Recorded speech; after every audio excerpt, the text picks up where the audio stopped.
Thank you everyone for being here today. I'm Donna Honar-Piche, Assistant Curator of the Knight Art and Research Center at the ICA Miami, and I'm excited to welcome you all to our special lecture today as part of our spring program on transoceanic relations, which is also part of the Art and Research Center's year-long pedagogical engagement on oceanic ways of knowing.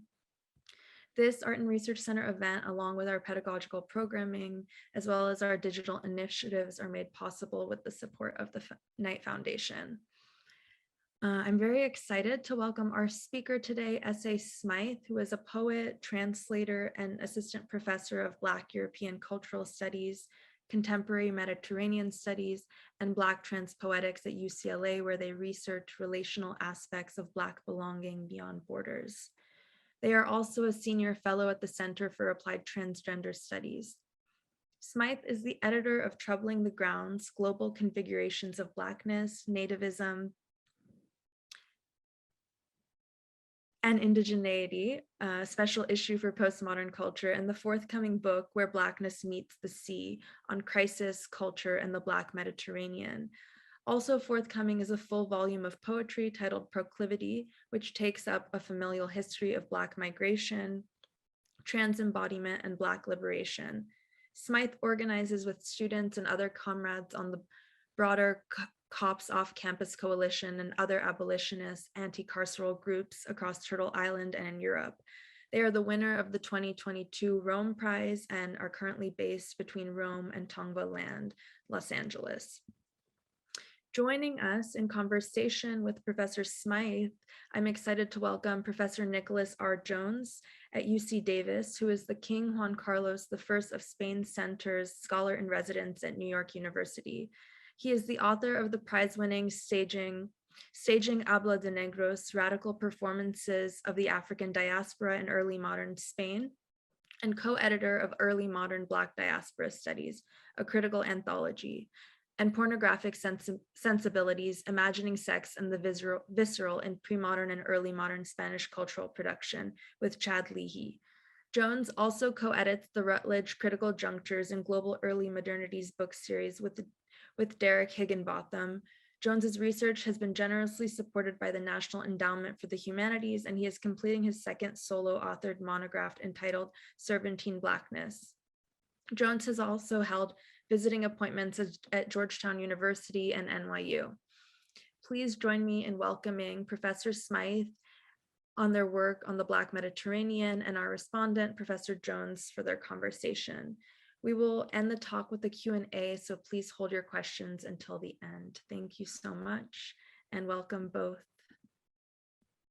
Hello, thank you all so much. Thank you, Donna, for the introduction. Nick, can you hear me? Yes, yes, I awesome. can. Cool. Just want to make sure. So I'm really excited to be here in conversation with you, Professor Jones. I thought I would begin by just saying a couple of things.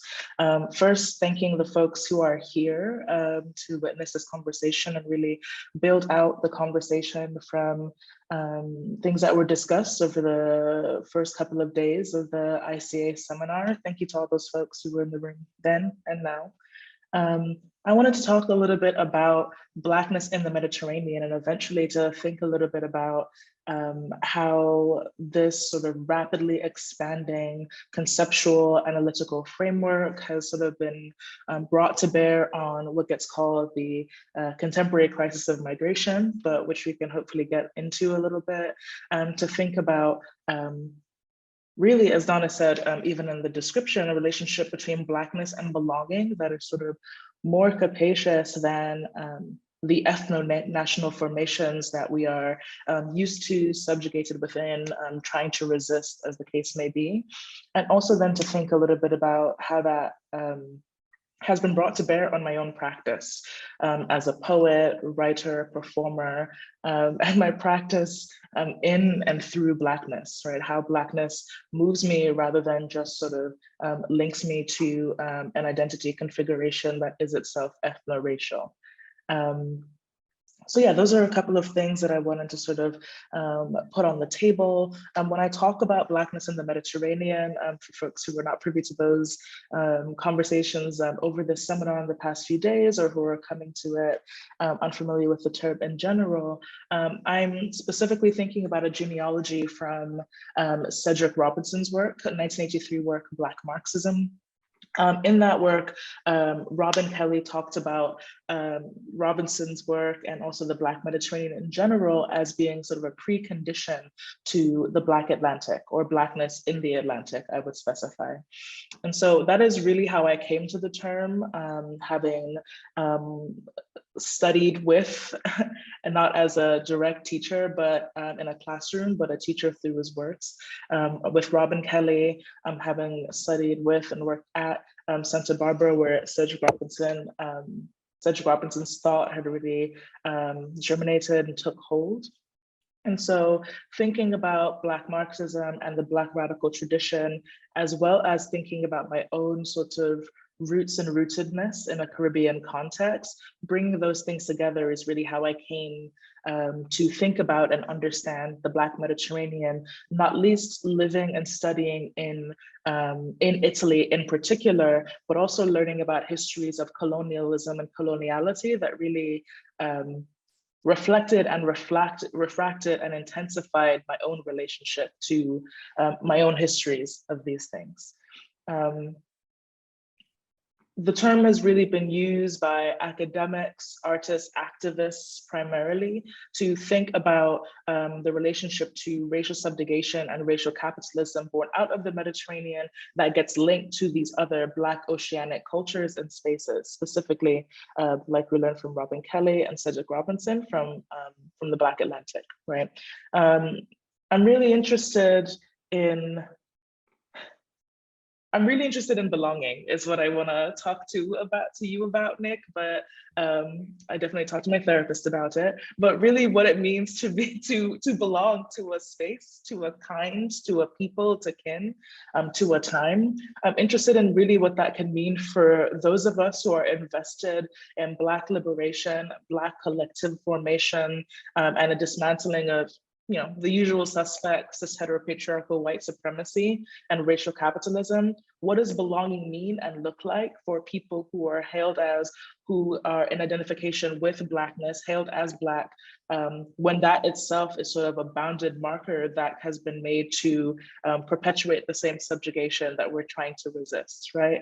And so sometimes when I think about Blackness capacitating itself, it is also coming from that place, but it's also informed by those historical sort of practices and future enactments from that place of Caribbean modes of Blackness and cultural belonging, of Mediterranean cultural syncretism from a period that is not at all contemporary or even modern, which you can definitely speak to, right? And so, yeah, that's a little bit about sort of where I've coming from, what I'm invested in, and yeah, I'm excited to sort of get started and think about how that connects to how I practice today. Oh yeah, great. Yeah, fantastic. No, yeah, that was yeah, lovely. And I was just jotting down copious notes and stuff and such. And yeah, I mean, so for me, where to begin, I'll get to the belonging part, but something that stands out to me that really struck me, listening to you and speaking about Robinson's work and Kelly's work, Black Marxism, and I really like, as you build upon it, their construction and theorization of the Black Mediterranean as a precondition to the Black Atlantic. And so for me, again, as I said earlier before the participant or the attendees joined us, that makes being an early modernist, that really makes me challenge and push everyone, myself included, to move that, or when we theorize and construct and think about the Black Mediterranean and the Black lives that live and circulate and move within this space, to trace that genealogy, to push the the chronology and the genealogy back to these earlier periods, and again, for me, the early modern period for concrete dates, roughly speaking, and this is debatable amongst historians, but, I guess mid 1400s to 1700s. So we're talking about pre-Enlightenment. So before, the Enlightenment, which has its own baggage and really changes, modes of thought, modes of thinking, theorizations, since the Enlightenment is a time, where, we have inherited, all these classifications and genealogies as well, but in the need to classify and box in, categorize the world, so to speak. For me, there's again modes of racialization and for me, Blackness, as you say, so eloquently, moves differently pre-Enlightenment in these earlier periods in this Mediterranean world.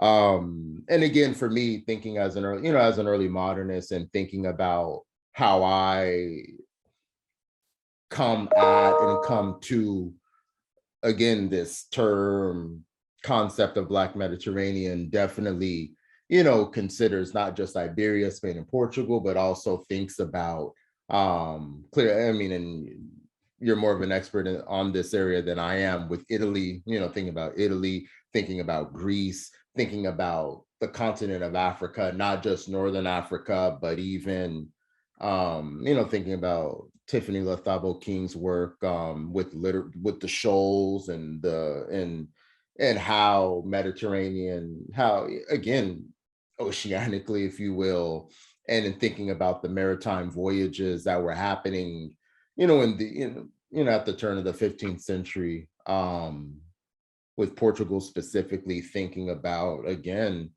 the movements, and not always subordinated or subjugated movements, of African and African descended people in this world, in this space, not just the immediate Mediterranean itself, but how the Mediterranean, if we look at a map and see how the Mediterranean opens up to the Atlantic and kind of goes down the western littoral or whatnot of West Africa.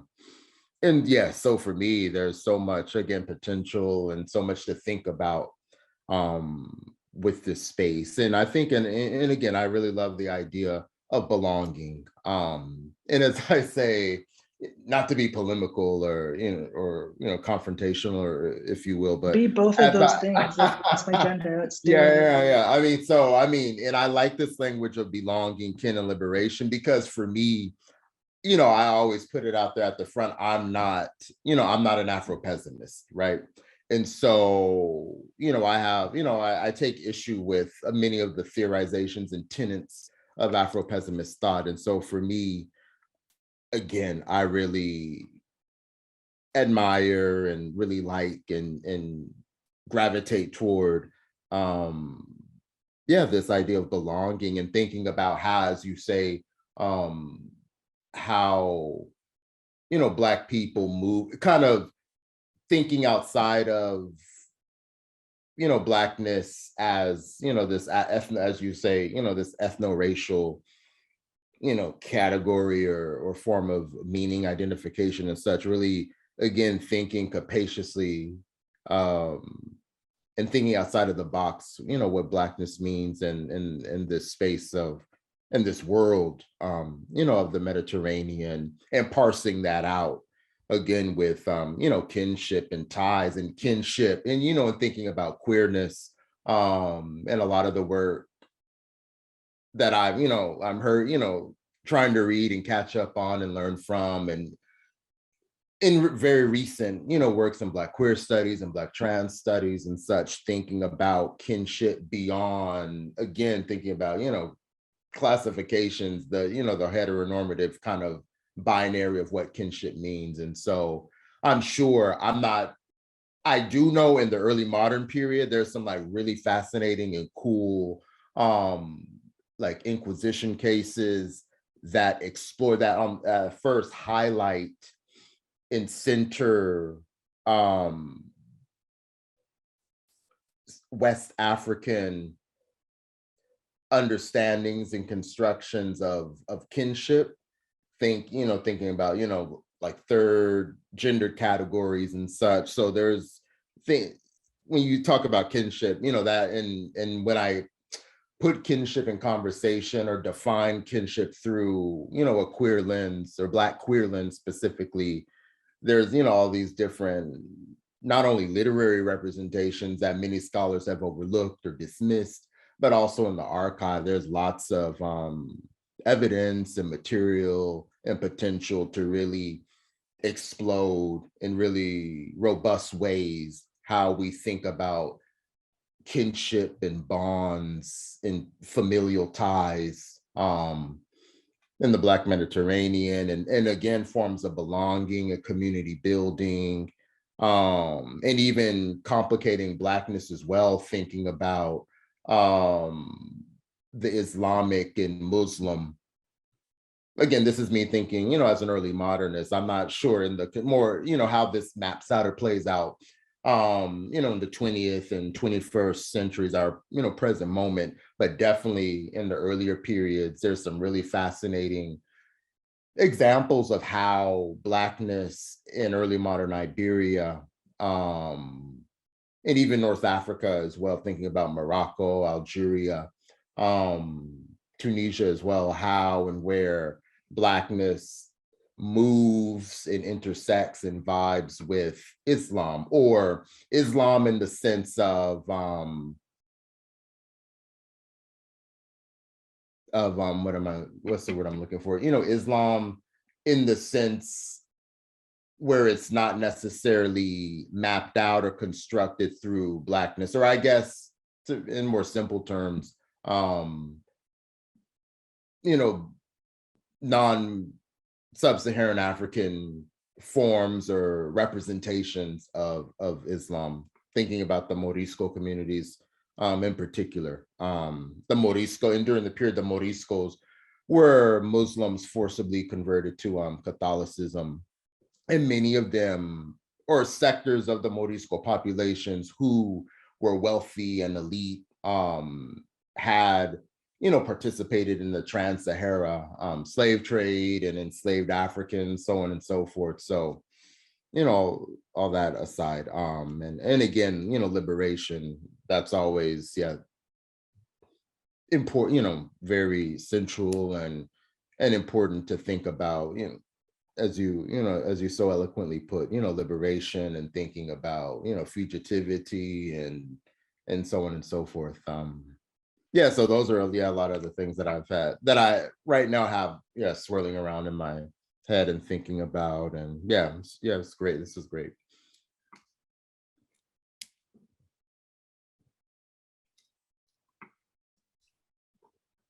And I think another thing that comes to mind that is the aesthetics, thinking about when we think about how in the space of the Black Mediterranean, how belonging, kinship, liberation may manifest. I would say an immediate response to that, or a possible answer where we can see, this playing out, is definitely in aesthetics, in the arts. And for me, what that means, I understand that to be, again, through language, through whatever linguistic capabilities, or through language, through dance, modes of and song, music, song, dance, spirituality, religion as well, that many Sub-Saharan Africans in both Spain and Portugal, this knowledge thing, I heard you say syncretisms, and that got me thinking about cultural retention, so on and so forth. Again, thinking about thinking about and really unpacking how, again, Black people across time have always been repositories of knowledge. And so with that, so that being said, with them as repositories of knowledge, how that knowledge unfolds in aesthetic forms, whether it's, linguistically, whether it's through song, dance, religion, so on and so forth. So I think, yeah, there's also a lot of potential and rich work to be done, think with aesthetics and the arts, I would say, that we can trace, across time. Yeah. Yeah, no, thank you. You've said a lot here, given us a lot to sort of mull over. I think where you ended is perhaps a really useful place for us to continue. Yeah.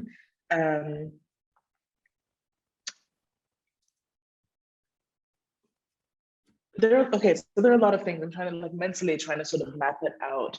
And when we talk about you talked about language, and I want to maybe make a sort of distinction between languages and languaging, and thinking about the dispossessive tendencies of nationalizing languages, and even thinking about dialects as opposed to perhaps dialectically, which we have talked about over the last few days, but meaning a fraught relationship between two discrete things that sort of come together to sort of produce something else, as opposed to what we do see in places like the Mediterranean, places like the Caribbean, the sort of ebbing and flowing, or what Kamal Brathwaite talks to us about, dialectics, the sort of relationship between multiple configurations, classes, formations of any kind, into producing not quite an other thing, but a culturally syncretic thing of its own, right? So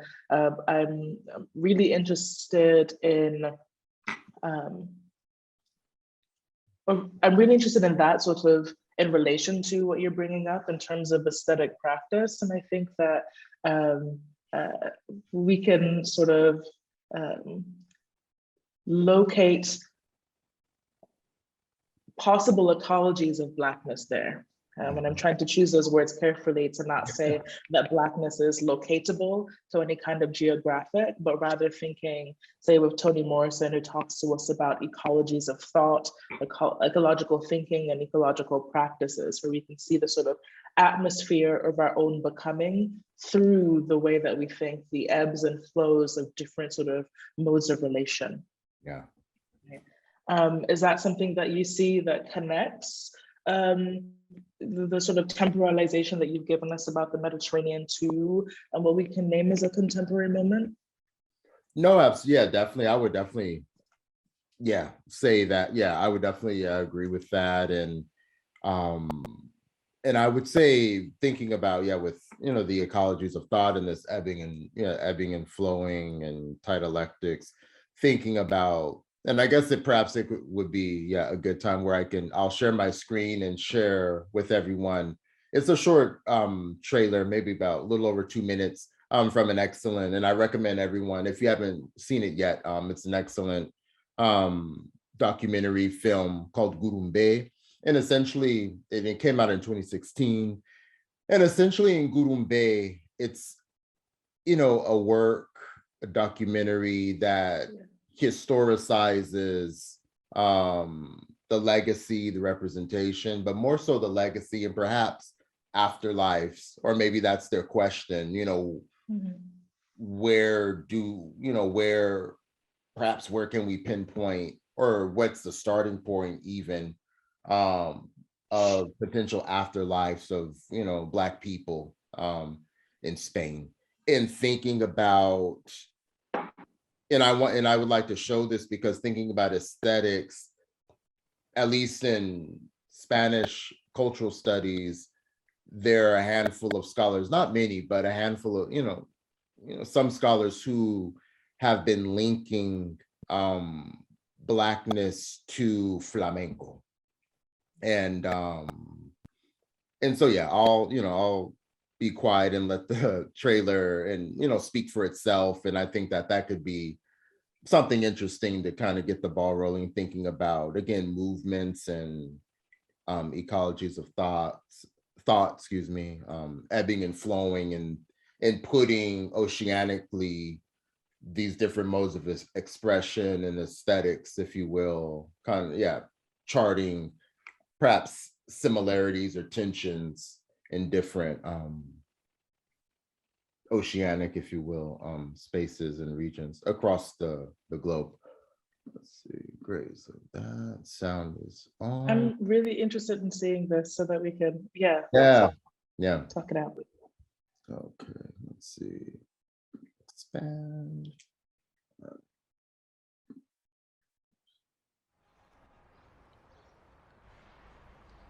Disseram dia assim, tu és diferente. E a partir de hoje tu tens que sofrer.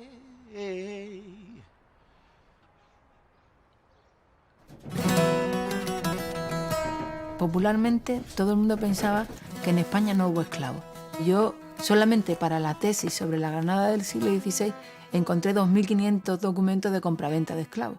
Cuando empecé a componer, iba buscando ese misterio de eso que dicen que hay unos sonidos negros dentro de la música andaluza. Siendo Sevilla la dueña del universo explorado.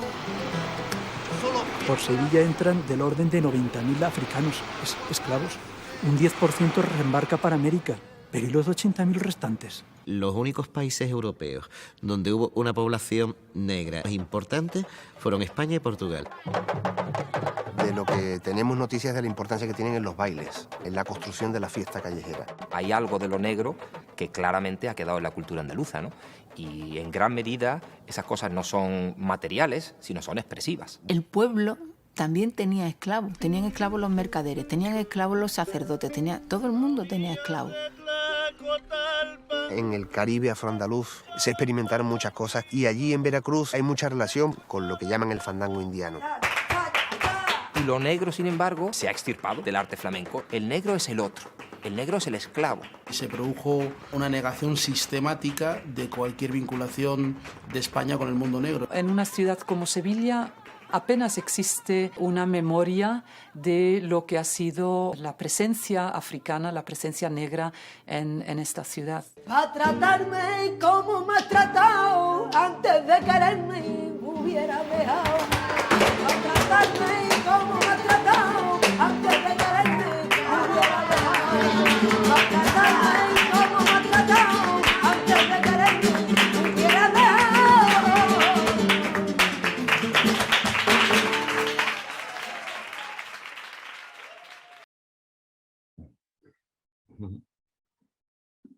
Great. Awesome. Thanks for sharing this. I'm having so many thoughts. It's interesting that earlier that you were talking about not being polemical or not wanting to be, when truly my entire mode. I'm really interested in perhaps, I mean, it's useful that we're thinking from multiple sort of historical, spatial, temporal, geographic spaces, space-times, I suppose. So I'm really,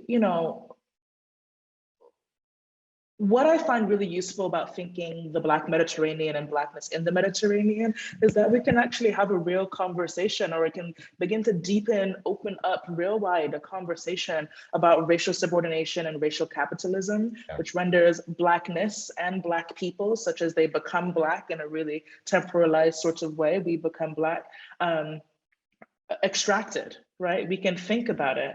And so I'm really wondering, I mean, without trying to get reductive or be reduced to kind of like a phenotypical mode, about the sort of racial subjugation and these kinds of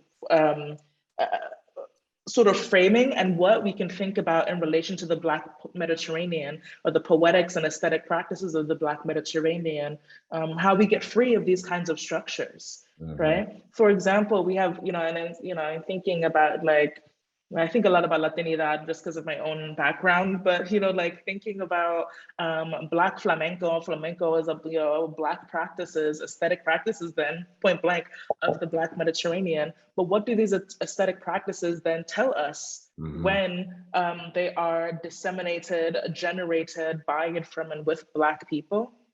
Especially when we have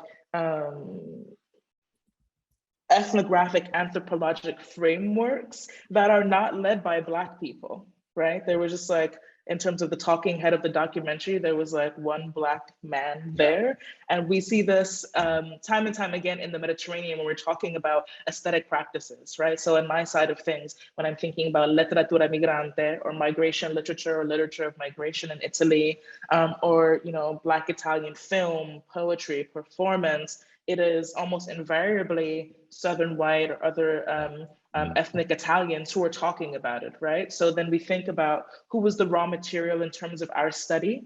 I mean, your and my study. And then what can we do when thinking the Black Mediterranean is an analytical framework to say, actually, how are these mirroring the same sort of historic tendencies? And what can we then reroute? What can we actually say?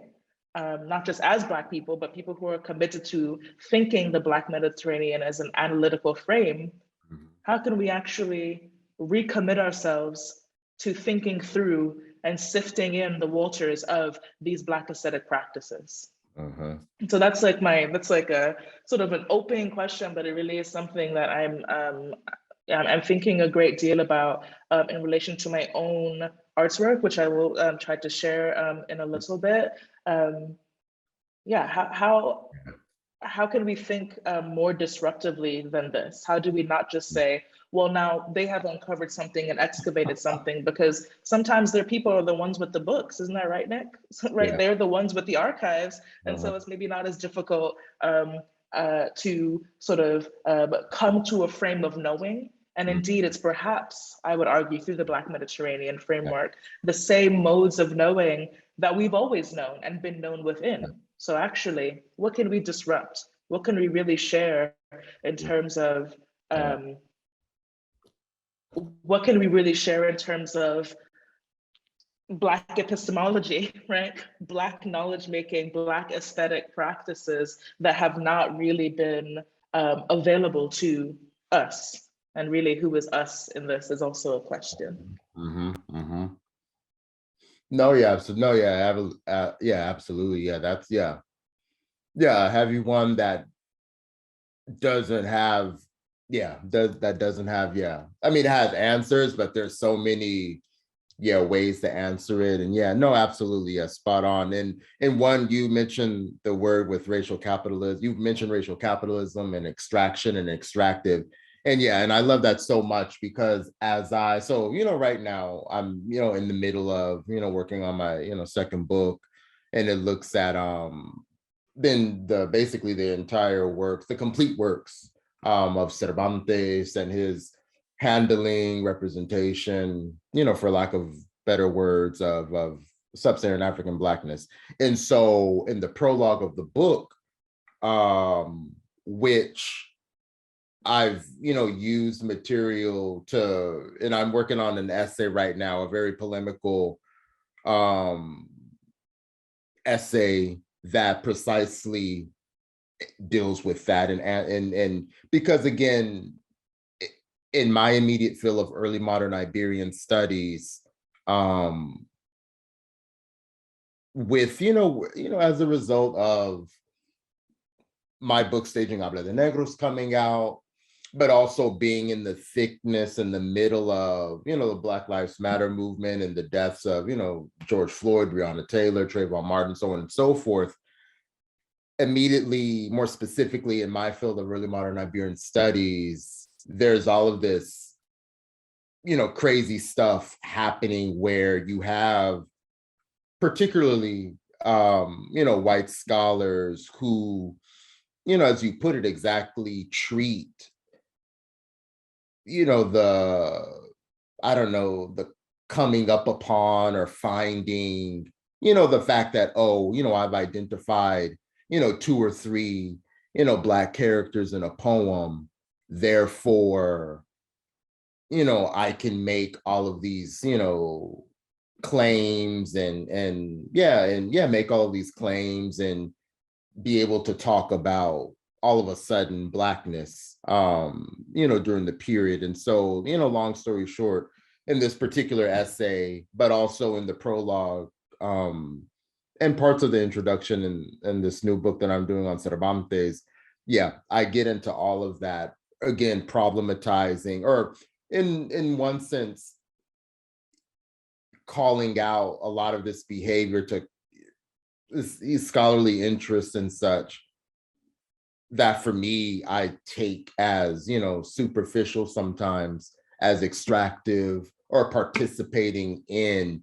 this extractive, this very problematic extractive, colonial-like work. And even more specifically, a lot of this is, the genesis of, all of this, or why I'm writing about this, and why, a lot of this, behavior frustrates me and bothers me, is because for me, as I grow and mature with the things that I said and the things that I wrote in my Staging Habla de Negros book, which, in short, for the audience, that particular project really focuses on recovering the agency, resistance of Black people, again, in not only literary texts, but in the culture, the linguistic and material culture of early modern Spain specifically. And then another angle, again, that makes this argument that the African diaspora existed and was alive and well, even though I don't bluntly say in the Mediterranean world, but I say, in Iberia, we need to really put Spain and Portugal, or early modern Spain and Portugal, in conversation and begin to theorize the African diaspora in Iberia. The African diaspora, just wasn't happening in the Anglophone and Francophone world, the North America, Caribbean, and Brazil. And so those are sort of the two arguments that, frame Staging de Habla de Negros book. But again, for me, I don't know. There's, just like a lot of weird, funny stuff happening in the recent 5 years, where, as you just said, and I agree with you 100%, that, there's this extractive, this very superficial extractive properties. It's like, oh, it's a little Negro and who's doing flamenco, you know what I mean? So when you say funny stuff, you mean typical white supremacist stuff? Yeah. Oh, okay. Yeah. That for, as you say, that doesn't, disrupt, that doesn't, center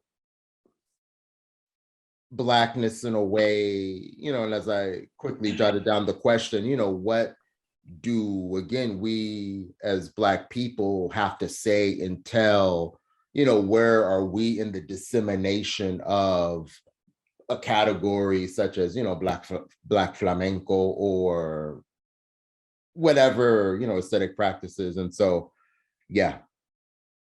there's a lot of work to be done, and it can be done. It's not difficult to do, with how we in our work begin to disrupt and reroute, recenter, our voices, and I think even outside of intellectual spaces, it's important, I think, in a practical, pragmatic way. A lot of this begins with mentorship. A lot of it begins, in graduate programs as well. And again, I guess this is me kind of, speaking as a professor, and pedagogically speaking, where when we have specifically and especially, Black students and graduate students who are talented or have an interest in certain topics, it's important to foster that talent, to nurture that talent, and create, new cohorts and new generations is a better word of Black scholars who are willing to study and take up these topics. And a lot of this is fresh for me because, again, in the professional sphere, which isn't disconnected from our or my intellectual work, nor I guess in in a pedagogical sense. I'm very active with the Renaissance Society of America, and so that's like the flagship organization for early modern studies, or so-called Renaissance studies or whatnot. And so to make a long story short, there have been different, a year ago, there were like a host of, working sessions about, the typical, diversity, equity, inclusion type of, stuff, and ways in which the organization can quote unquote diversify or do better by non-white, particularly not just scholars, but grad students specifically, who are coming up in the ranks and coming up in the various fields that represent, Renaissance studies, if you will. And that was a big theme that many non-white grad students, whether they were, Black, African descended, Latinx, Asian as well, Asian and Asian American, and many of them said time and time again, we need these graduate programs especially to train us better, to expose us to different archives, different materials, different ways of thinking, and as you say, rerouting, disrupting, the so-called quote unquote canon or conventional traditional ways of, thinking about, specific, geographies or topics or whatnot. And all that said, I would say a lot of this also can start with and should start with how we mentor and work with generations younger than us. And this isn't necessarily about graduate students, but there's a lot, so many different things to I wanna maybe clarify a couple of things. Thank you so much for this conversation. I want to mention Toni Morrison again. She's always on my mind and in my spirit. So, because I as a poet, and I'm just, maybe we can segue now, I'll share something and then open for Q&A. I think a lot about the precision of not just language, which we already know to be imprecise, so we can never be really fully hailed in it. It dispossesses us of much as it offers us some, but precise with the language that we're using in sense of our metaphor. And so for me, when I'm just gonna again try to anchor it to the Black Mediterranean that I'm trying to build a theory around and theorize from. I'm not sure that recentering is necessarily the project for me. I think instead how Toni Morrison talked to us about, okay, I'm over here on the periphery, and then I build a center from there, right? So it's not that we are saying, or for me, I actually fundamentally reject the sort of premise and possibility of, well, now the Blacks are doing it, sisters doing it for ourselves type of thing, because that's how we did get Barack Hussein Obama. I do see that we are recorded, but I just had to make sure that was slipped in there. I think that instead, what would it look like if we, build from the worlds? If Blackness is the worlds, then what else gets transposed, changed, renamed, rearticulated, right? The concept of the center itself is what gets disrupted. So when I speak of disruption, I'm not necessarily trying to say, here is the frequency that is white supremacy. We are all tuned in. Now let Blackness be the disruptor of it. I'm actually saying what is disrupted is the very hegemonic racial order through which we come to know the self and the other as a dualistic set of such. I'm saying that it's a complete reconceptualization of how we begin to move. So for example, as I'm also a professor, I have to remind myself almost daily, but for me, it's less sort of a pedagogy as a training into, but rather a pedagogy as a training out of. Which is to say, if at the end of the day, I'm not a professor and we are free, that sounds awesome, right? Like I want to sort of train people into thinking and witness the already disruptive thinking that is Blackness, so that we are not sort of thinking about, let's say, Black or brown faces in white spaces, right? I don't necessarily know. This is, see who said we were going to be polemical, Nick? You did that, right? I don't necessarily know that I need more Black people in the professoriate, right? As the solution to liberation. I don't know that I need to, and this is work that I do, right? I'm on every diversity committee or project. I'm committed to a certain aspect of that project. And, you know, we have this sort of constant tension and dualism around representation, but more Black professors are going to make some Black students feel better. But feel better about what? About being marched right into a burning building. I'm actually sometimes content to let that burn, right? When I say sitting with the seas and sifting through the sort of dialectic, let's say, disruption that Blackness affords us, the overcapacitating force and the deep imagination that comes from Black Mediterranean thinking, Caribbean thinking, other kinds of archipelagic thinking, I think that instead we turn then to imagining otherwise, as like a Sean Crawley and many a poet have talked to us about, right? Really re-articulating the force and function of our purpose so that we don't reify, really reproduce and reinvent the wheel when the wheel is either on fire or has, you know, consists of knives painted in our direction. Right. So I just wanted to make sure I like, you know, chimed in on this to say, what would it look like? What would it also look like? This is a rhetorical question. And then maybe I'm seeing a note for time, I'll pivot. What would it look like if we didn't have to, I mean, what would anything look like? Like even the academy, what would study look like? Black study or Black studies look like if we were not, you know, going to place X to excavate and say, look at the Black tradition and Black life, and there was African presence. There was African presence everywhere, right? African presence is a global presence. And that we're sort of reducing things, or even have to sort of have these Western oriented constructions of like the Saharan, subset, like these kinds of dynamics where you're thinking of these Africans and those Blacks and these people.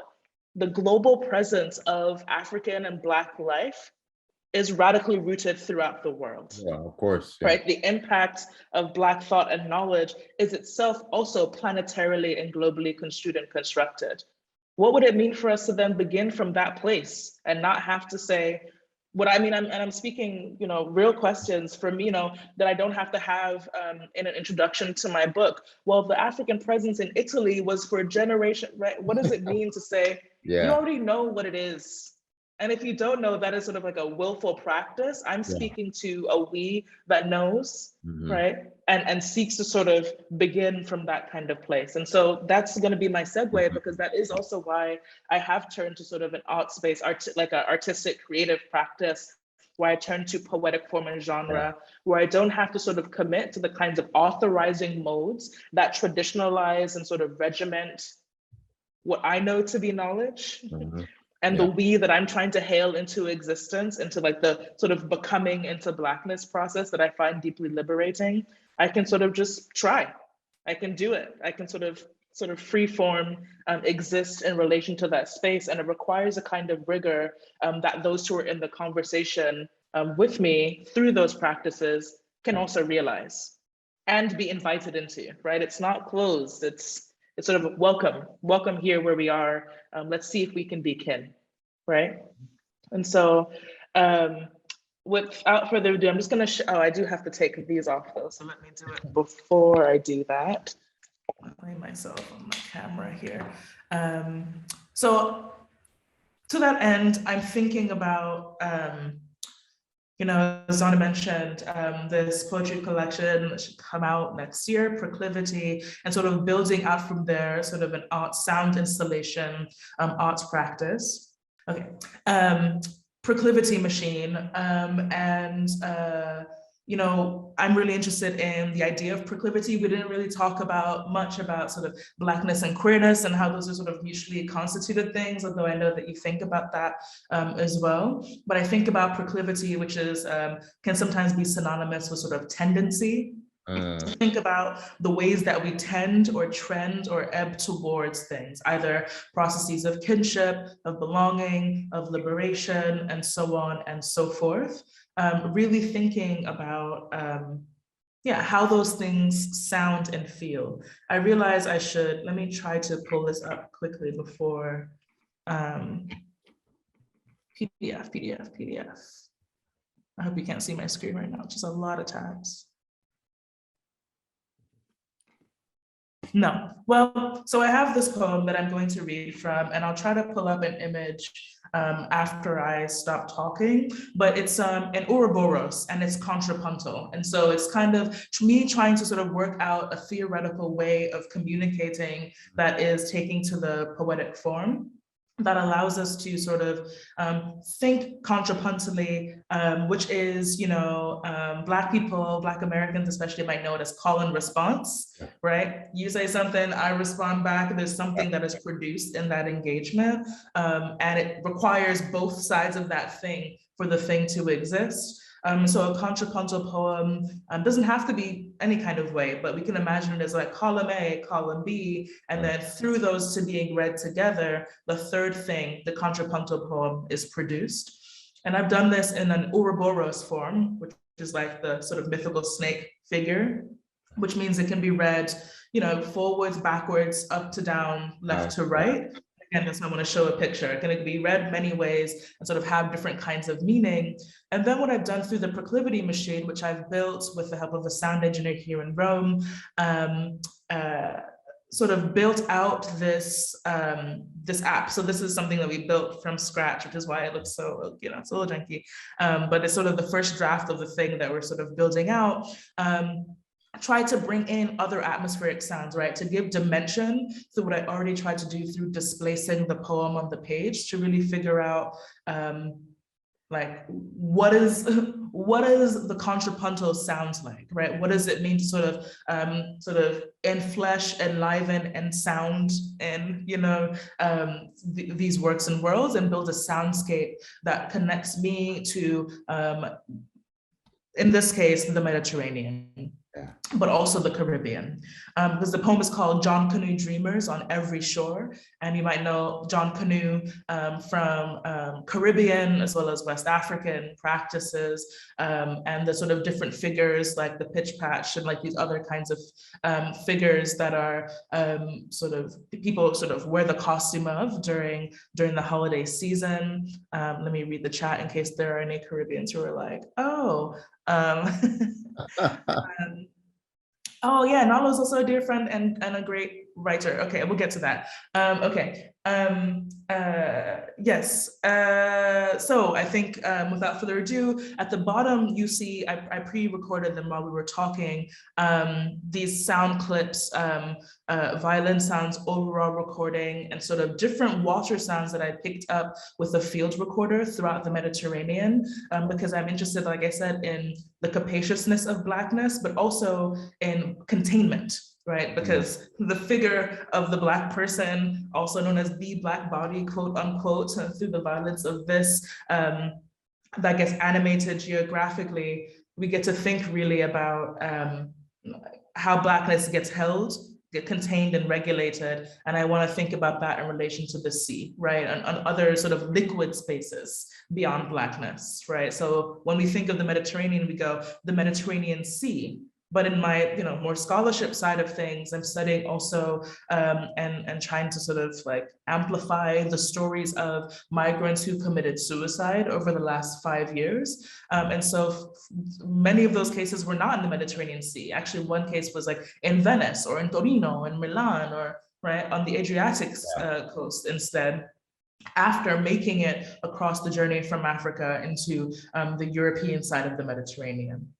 And so when we think about containment, it doesn't actually serve us to think about the container of the Mediterranean Sea as the only waterway to sort of think archipelagically or across liquid, solid kinds of borders. And as you mentioned earlier, this is also where the work of Tiffany Latabo King has been for me very instrumental, right? Thinking about the shoaling of Blackness and Black folk. And so these are the recordings at the bottom, and I'm going to read up top, and then we'll see what happens. I do it differently every time. So let me see. Okay. Test. All right. Okay.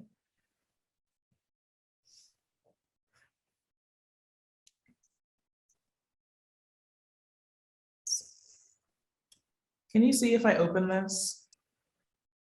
You reading those words? Don't read them, but It's everything. All right, well, you get to see a little something, that's fine. That's fine.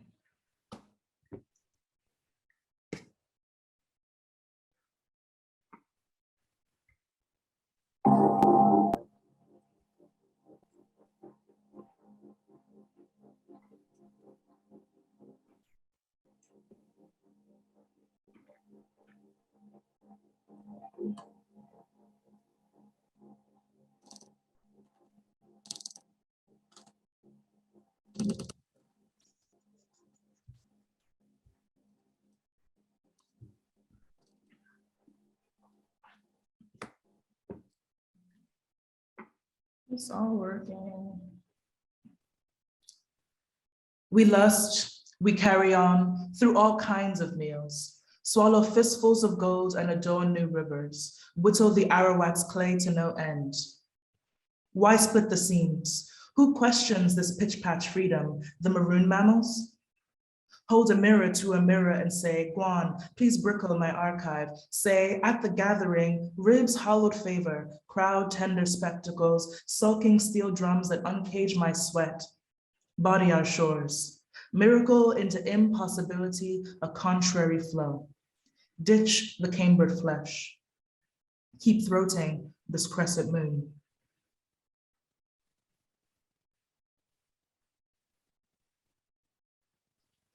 We lust through all kinds of meals, adorn new rivers to no end.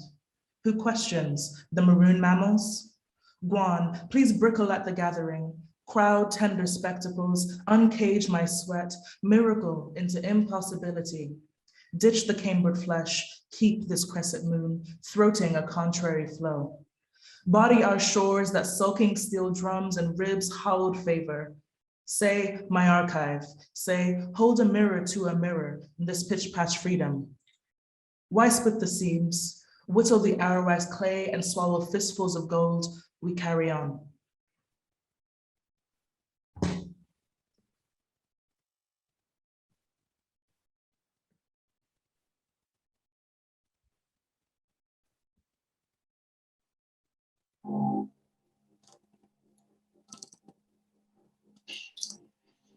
We lust, we carry on through all kinds of meals, swallow fistfuls of gold and adorn new rivers, whittle the Arawak's clay to no end.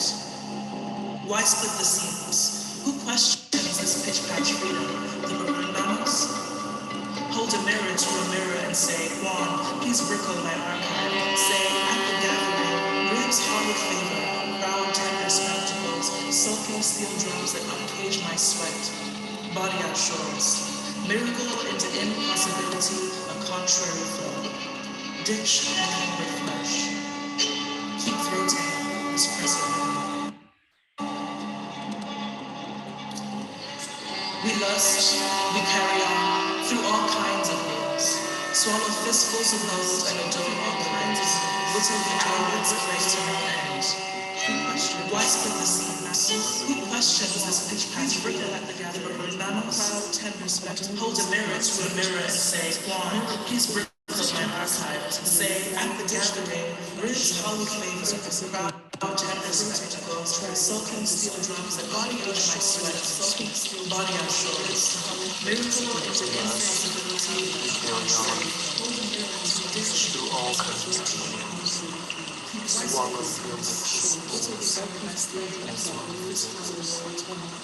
Little ones Arawak's through all the questions this pitch-patch freedom, the maroon mammals. Guan, please brickle. My archive says the other.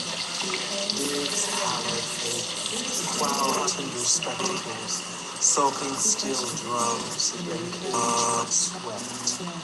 Body shivers, miracle painting impossible. The contrary flow. Ditch the common flesh, keep growing this person.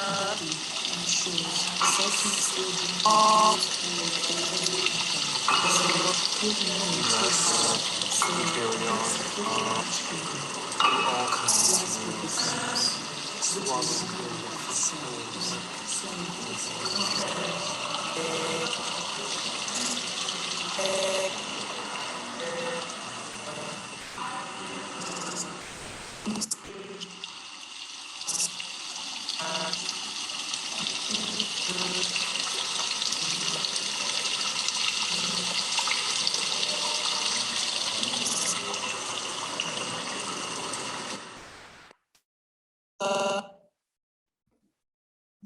I'll cut it there for now.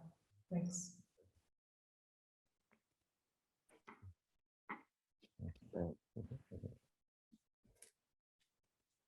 Thank you. So I don't, this is maybe for Donna. I'm not sure if we want to sort of move over or respond or have a Q&A at this moment, but I'm open. Yes, let's happy to take questions from the audience. I think we're also a small enough group that if folks want to chime in with their voices, I can allow you to do that so that you can communicate yourselves. Which, yeah, I'll give everyone a minute to just gather their thoughts if anyone has any questions or comments or wants to add to the discussion anyway. Thank you both so much. It was really generative to have you both in conversation with one another. Thank you both. Okay, we have one hand up. Okay, from Maria, I'm just gonna allow you to talk so you can ask the question.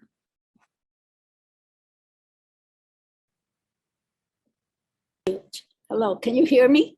Yes. Yes, okay. Thank you so much for this. When you spoke about the slaves, the African slaves in the Iberian Peninsula, I was also thinking about slaves both in the Madeira and Islas Canarias, right? Which are basically colonies of Spain and Portugal. So I'm assuming there were also African slaves there because it's so right off the coast of Africa and it has so much influence there, even in the way that we speak, or well, not from Canary Islands, but the rhythm of how we speak. So I wanted to ask you if that's a correct assumption, or if that's historically correct, or anyway, whatever you can say about that, I would appreciate it. Thank you. I'm assuming that's something, yeah, directed towards me. No, yeah, absolutely. I mean, I would say, yes, that's historic. I mean, that's clearly, clearly historically, yeah, correct, accurate, if you will. And I mean, and I would say enslavement, aside, I mean, they were free. I mean, it's it's also important to think about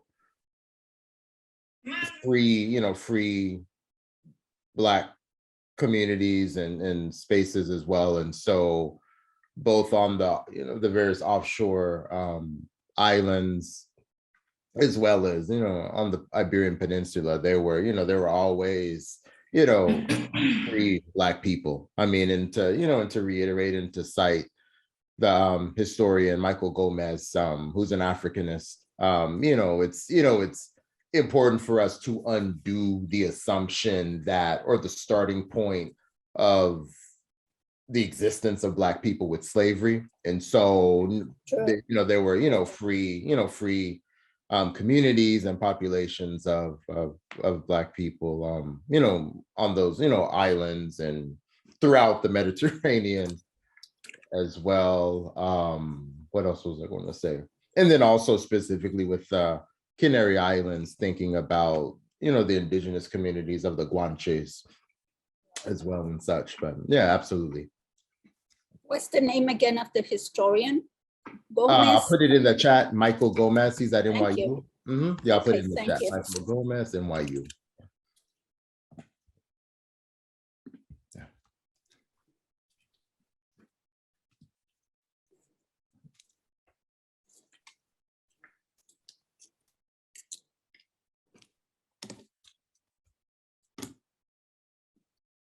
Does anyone else have any questions or comments?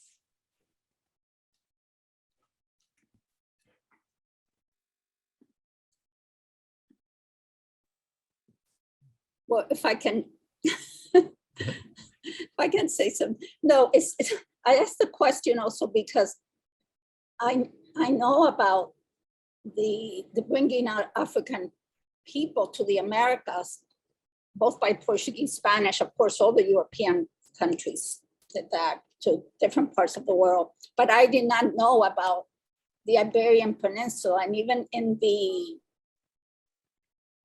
little, which I really will, I'm going to watch that documentary. Even in that little bit that we saw, one of the speakers says something that, well, 10% were sent to the Americas. So what happened to the other 80% of people that had been enslaved and taken out from their homes, you know?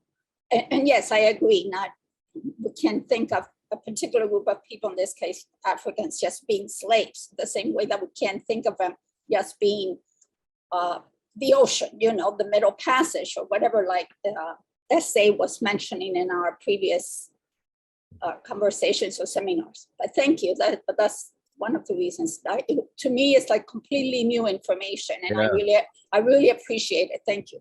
No, of course, no, absolutely.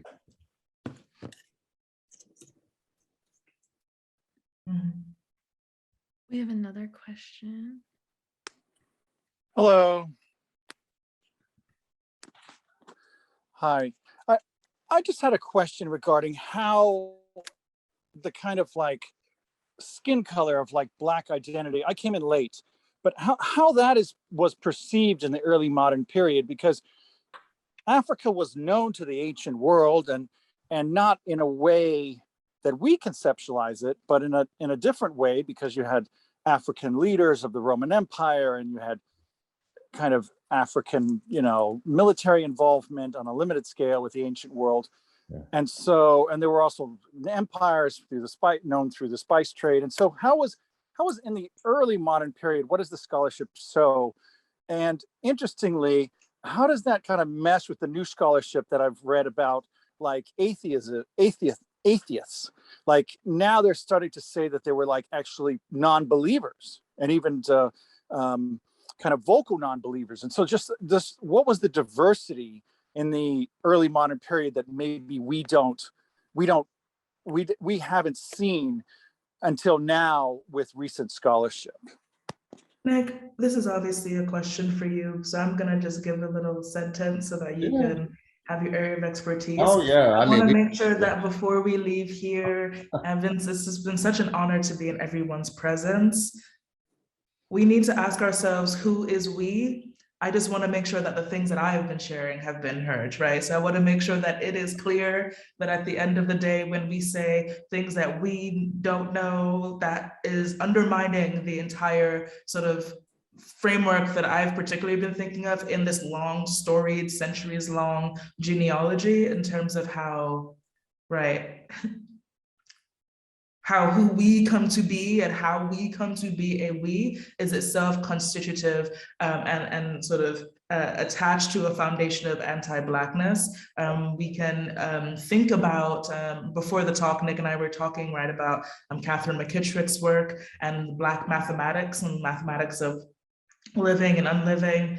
It's really important that we at least have that in the fray, because there is an answer to the questions that are being posed. But I think what I learned from Black study is, why are we asking those questions, right? What would it tell us if I say, well, in 1882, 12% of the people did 4% of things. And what we know is 7% of people did 4.2% of things at 1 kilogram per mile, heading due west on a train 60 miles an hour, right? What does it do for us to be able to equate and have equations of Black life and Black livingness? And what does it actually tell us about about who we are in that need to quantify things, right? And I'm saying this when we know, since we want to talk knowledge, that Africa has the most biodiversity, has the most phenotype range, right? You have people who are African, and we would say Black African in this contemporary and modern moment, who are born with blonde hair and green eyes, right? We have people who are born with red hair and dark Black skin, right? The range of what we mean when we say we know an African, when we see one, is actually contemporarily contentious and not fixed. And the fixing also does a certain kind of work. So with that, I know this is your area and you do have, you know, the answers to questions being posed, but I'd be remiss not to sort of make sure the frame we're engaging is involved, I think. Thank you for that. Essay, no. I mean, I don't know where to pick off from there because I would just echo what was just said, what Essay just said. It's more productive to, again, think, kind of, pause a bit, tread carefully and think about why we're asking the certain questions that are being asked, what's encoded and what's embedded in the assumptions and, suppositions or whatnot that are that kind of that undergird and such questions, as, perceivably benign or well-intentioned, as they may be. But again, in early modern Iberia, and even going back to Al-Andalus, Al-Andalus Islamic, what we call Islamic Iberia. And I'm being very pointed here about Iberia because Spain as a term, as a category, as a word, honestly does not exist until 1492. So essentially pre-1492, or even in the 1462, when, Ferdinand and Isabel make their nuptials and get married and unify Castile and Aragon and Navarre and such, Spain, España becomes, as we know it today in a contemporary sense. But before that, it's essentially Iberia because, there were so many different, polities and in the Middle Ages, the taifas and the different, specific kingdoms, polities and such. But again, I'm hesitating here and at a loss for words in a good way because, Professor Smythe, said everything that really needed to be said with, Blackness, again, in its capaciousness and diversity. You had people who, were of all, hair textures, colors, skin tones, complexions, and such, so that, within particularly thinking about the religious, if we want to talk about the religious diversity, even there, I'm not too versed about, atheism and non-believers and such. But yeah, definitely, we can, there are a handful of, archival documents, specifically Inquisition records, that document and identify the ways in which, particularly West and Central Africans held on to, much of their understandings and philosophies about the world, cosmographies, cosmologies of the world. For me, I think, and this will be the last thing that I say, ethnonyms are very important to really be precise about, because even for myself, I'm very, I like to be very precise about, what Africans are you talking about? Where in this huge, immense, vast continent are you talking about? And so in many of the, historically speaking, in many of the Spanish and Portuguese records, bureaucratically speaking, there's a lot of meticulous documentation with ethnonyms, whatever specific kingdoms and ethnic groups and such were, you know, coming and going, vertically speaking, from, you know, Africa, North Africa, Sub-Saharan Africa, and into Iberia. So yeah. Thank you. We have a question from Karen McKinnon. This question is for SA. I was interested, you were talking about centering and centering from the periphery. Can you hear me? And rejecting centering from, well, what might become the expectation of where we should center from. So I wanted to ask you more about your talking about centering from the periphery and your relationship to using Toni Morrison within that, and how Toni Morrison actually in relationship to your work now.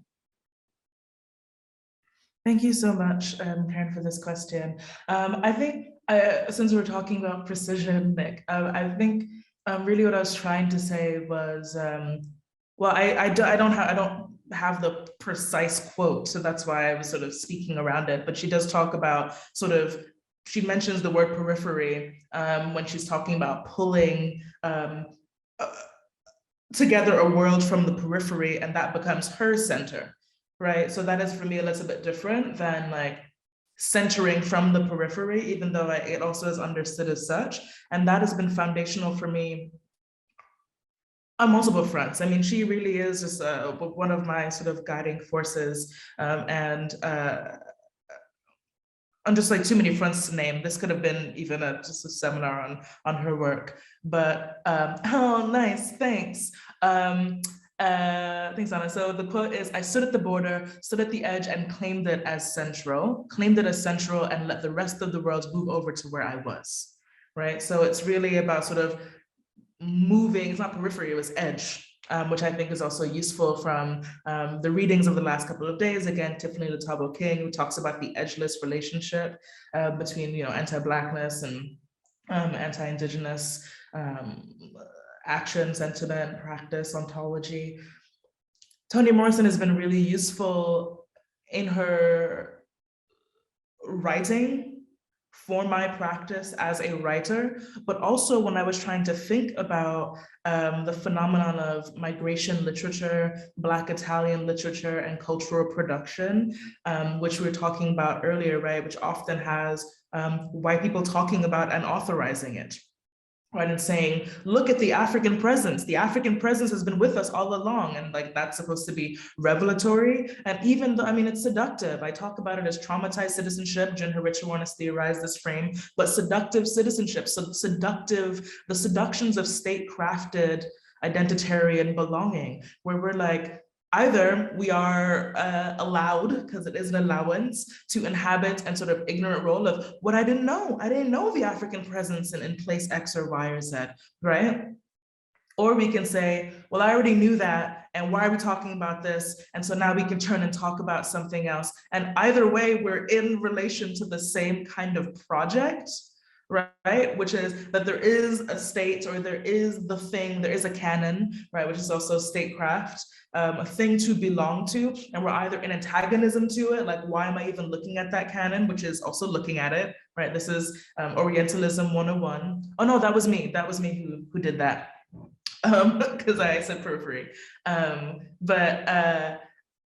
You know, it's either Orientalism 101, where we're either like responding to the thing or trying to assimilate within the thing. It's still the thing is at the center, right? This orientalizing gaze in that case. Toni Morrison has been so useful for me to think about those women writers in this context, because her story and the story of the worlds that she built happened in a similar fashion, right? Toni Morrison wrote Black books for Black people. She was a Black writer, right? She, unapologetic doesn't even begin to cover it, right? But then what happens?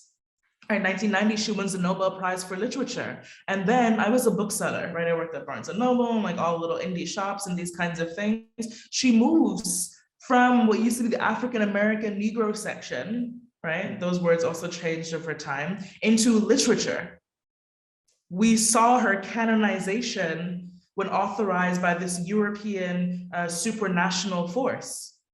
And now she's an American author, right?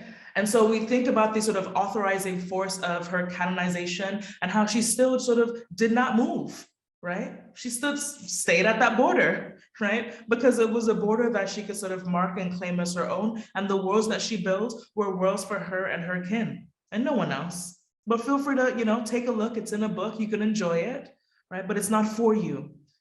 So when I think about that, and when I think about the, you know, again, like I was saying, in seminar, the sort of Black American, the question I learned from Black Americans, like, who is we? Who we be? Who are we in this place and at this time? And to always be asking that question so that we actually know the sort of project of our aesthetic form and function, and even where it's going and where it can be, right? And so that has been really useful. So these Black Italian writers who, some of whom still win awards for migrant literature, even though they're born and raised in Italy, right? They don't need to sort of endure the project, either as writers or as people organizing for various modes of liberation, and in some cases, even assimilation or citizenship. But they don't need to then say, well, I need to belong into the canon. They can do their own work, right? They can build their own worlds, and we can move. We can say not, oh, I didn't know this, or I already knew that, but rather, how does this transform who I am in this newly fashioned and formed community? And that, Karen, is what I take also from the ecological thinking, right? It's not an A to B, it's not a B to C or an A to 1 even. It's like we are atmospherically involved in a shared project. Who's in? Right? And that has been really transformative for me. Nick, you were saying something. No, I was just saying with the we, it made me think of the common saying, especially in the South, who your people. Mm-hmm. Oh, when certain generations of Black folk will be like, baby, who your people? Who your people? Yeah, for me, that has been really And that's useful. we, Especially because, and this is, we didn't talk about it, another conversation perhaps, but, you know, the role of queerness in these things, like queerness is itself, you know, for me, rooted with Blackness and transness, forms its own ecologies in a proliferating sense, so that people, we're not then still being reduced, right? Who your people is better than like, where are you from? And when you're being asked that, or like how I get that asked every day because I'm currently in Rome, right? Where are you from? No, really where, right? But who are your people? Who are your kin? Because it could be you, right? What are the terms and conditions that apply here? Who my people are who, to whom I owe everything, right? Who I write for, who I try to live for. And maybe they don't exist even now, right? It's ancestral thinking, it's future oriented, it's sort of collapsing in terms of Black geography, space, time, thinking how sort of Black livingness animates the sort of process and politic of the worlds that I wish to build and or live in, right? And that's, I mean, for me, that's, you know, that's what Black languaging does in general, right? And that's what I deeply appreciate about it. Yeah. Thank you both so much. I'm not seeing any other hands, but I think that's a really beautiful place to ruminate and to close. I just want to say thank you, and thank you to SA for the last 2 days of seminar, and to both you and Professor Jones for being in conversation. Thank you so much. I definitely want to close by, I mean, I know that was a closing, Donna, but just like things to sort of leave is that we're also talking about metaphor, which means sort of carry and carry across. So I hope that we think about the sort of metaphorization of Blackness and sort of our indebtedness to it in relation to our own practice. And then I want to leave with a quote, which Claudia Jones said, which is, "What is an ocean between us? We know how to build bridges." And so thank everyone here for continuing to or beginning to build bridges together. And I hope the seminar continues really well into the next week. Thank you, Nick, for being here. Oh yeah, thanks for having me. It's I learned a lot, and it's great. Thank you. Thank you.